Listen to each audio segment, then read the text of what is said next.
Ini Simpel ini kan adalah program pemerintah, sudah di-launching oleh Bapak Presiden Joko Widodo di Istana Negara tahun 2015 yang lalu. Jadi ini kan sebuah program yang memang ditujukan kepada pelajar se-Indonesia. Karena begini, berdasarkan data statistik yang dihimpun oleh Bank Indonesia, bahwa akses perbankan oleh masyarakat di Indonesia itu masih sangat rendah. Kira-kira sekitar 36% dibanding dengan jumlah masyarakat Indonesia yang 250 juta itu. Artinya apa? Artinya masih ada potensi dana pihak ketiga masyarakat yang disimpan bukan di bank. Nah, pemerintah ingin membuat satu proses pendidikan bagaimana rakyat Indonesia itu selalu mengakses bank. Bagaimana caranya? Dimulai dengan anak-anak pelajar. Ya, supaya nanti pada saat proses belajar sampai dia meningkat menjadi seorang pekerja, seorang pengusaha dan sebagainya, dia sudah terbiasa mengelola uangnya di bank. Karena kalau di bank, dana itu akan memiliki multiplier effect dibanding misalnya kalau hanya disimpan di rumah, dia tidak bermanfaat, ya kan?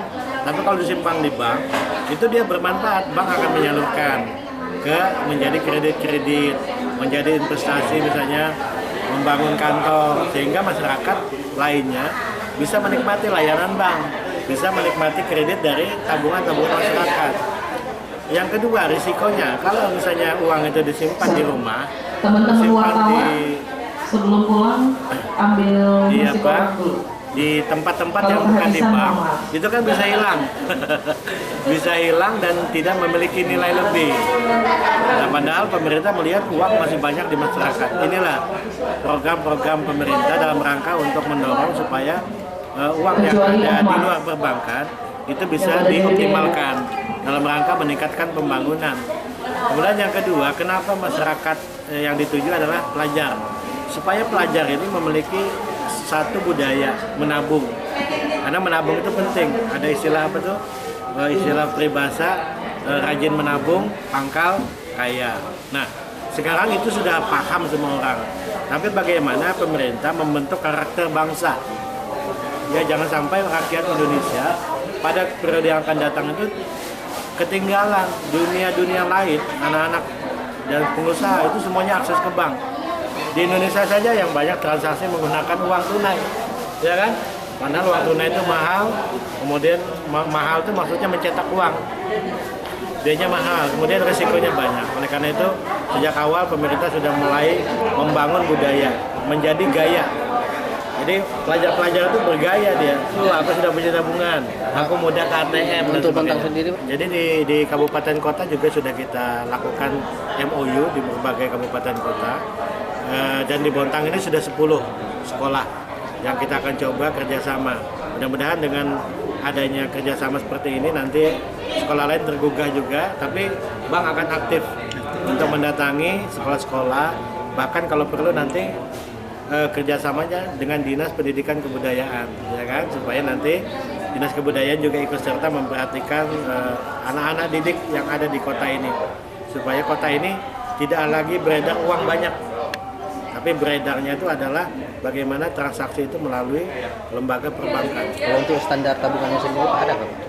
Standarnya tidak ada, bahkan bukunya tadi itu bisa kita modifikasi. Misalnya pelajar anak-anak SD itu kan biasanya saya suka warna warna pink, saya suka gambar tertentu. Kita coba modifikasi supaya minat itu tergambar dari keinginan dia, tergambar dari pemenuhan buku-buku itu. Nah, untuk harapannya sendiri, Pak, dengan dijalankannya program. Nah, tentu harapan Bank Kaltim, ya seperti Ibu Wali Kota katakan, bank ini kan bank milik daerah, milik pemerintah, milik masyarakat. Oleh karena itu, saya mengajak semua masyarakat yang ada di Kota Bondang, ayo kita mulai sekarang melakukan transaksi di Bank Kaltim. Karena apabila Bank Kaltim mampu menyerap sumber dana dari kota ini, itu uangnya tidak dibawa ke kota-kota lain, tidak dibawa keluar Kalimantan Timur seperti Bank Nasional, ya, bank asing, apalagi dia bawa uangnya itu setelah dihimpun dibawa ke luar Kalimantan Timur untuk investasi. Kalau kita tidak, kita belanjakan uang itu di sini, buka kantor buka itu menerima pegawai. Pegawai pada umumnya pegawai Bank Kaltim itu adalah pegawai masyarakat lokal di daerah. Jadi menyerap tenaga kerja. Kemudian kita berikan kredit dalam bentuk kredit-kredit seperti tadi. Kredit murah itu berasal dari dana masyarakat yang kita himpun, kita kembalikan. Nah, harapan kita saat ini kan dana pemerintah itu sangat terbatas, apalagi ada PMK 325 yang membatasi uang tunai dari pemerintah pusat ke daerah, dibatasi hanya diberikan dalam bentuk 50% tunai, 50%-nya itu berupa saham, surat berharga, ya kan? Artinya apa, di daerah itu uang berkurang, tidak ada lagi banyak uang beredar.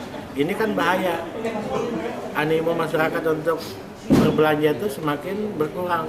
Kemudian usaha tidak bisa dikembangkan karena modalnya tidak ada.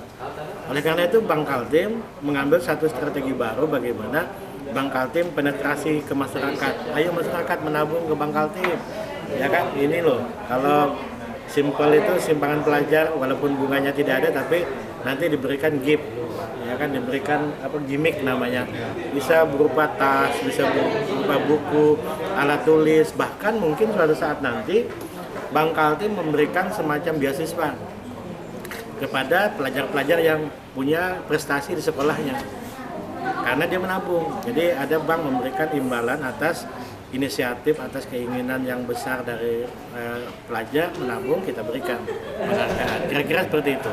Nah, karena itu ayo masyarakat di sini menabunglah di Bank Kaltim, karena Bank Kaltim ini bank milik pemerintah daerah Kota Bontang. Ya, standar tabungan itu 5.000 di awal. Setelah itu dia boleh 1.000 rupiah bisa. Karena kita sesuaikan dengan pelajar, berapa sih pelajar dikasih orang tuanya kan? Paling 5.000, 10.000. Jadi 5.000 nabung, 5.000 belanja masih memadai. Jadi perutnya tidak lapar, bukunya tebal. Untuk menabungnya sendiri Pak, apakah diwakili dari pihak sekolah? Nah, jadi gini. Jadi nanti si pelajar itu melapor kepada sekolah. Nanti sekolah menghimpun, nanti baru datang bank. Tapi bukunya tetap dipegang oleh pelajar masing-masing, ya, supaya membantu mengkolek. Jangan sampai nanti kalau mereka satu-satu kan waktunya terbatas. Waktu jam kerjanya, jam istirahatnya paling 1 jam. Kalau antri dengan di mobil nanti waktunya lama. Supaya juga ada fungsi kontrol. Jadi begini, kepala sekolah atau guru yang ditugasi nanti juga harus aktif mengontrol. Ini memang di awal itu memang harus ada paksaan ya, biasanya kan harus ada paksaan. Seperti kita pemain bola dipaksa oleh pelatih untuk berlatih supaya menjadi pemain atlet yang bagus. Pelajar juga gitu, karena kebiasaan menabung ini belum mulai, maka harus ada kontrol. Kontrol.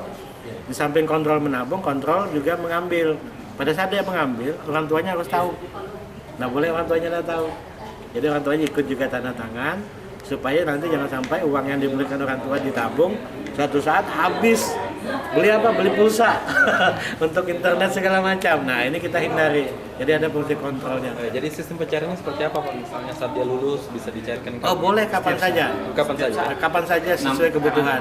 Jenisnya tabungan. Jadinya tabungan. Tapi harapan kita ya kalau bisa, kalau dia sudah lulus SD, lalu diambil. Karena itu sebenarnya kan uang saku aja, nggak disisihkan. Setiap saatnya Pak ya? Setiap saat boleh, tidak dibatasin.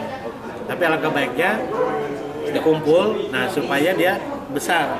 Kemudian bank bisa menggunakan, nah gitu. Jadi manfaatnya tadi.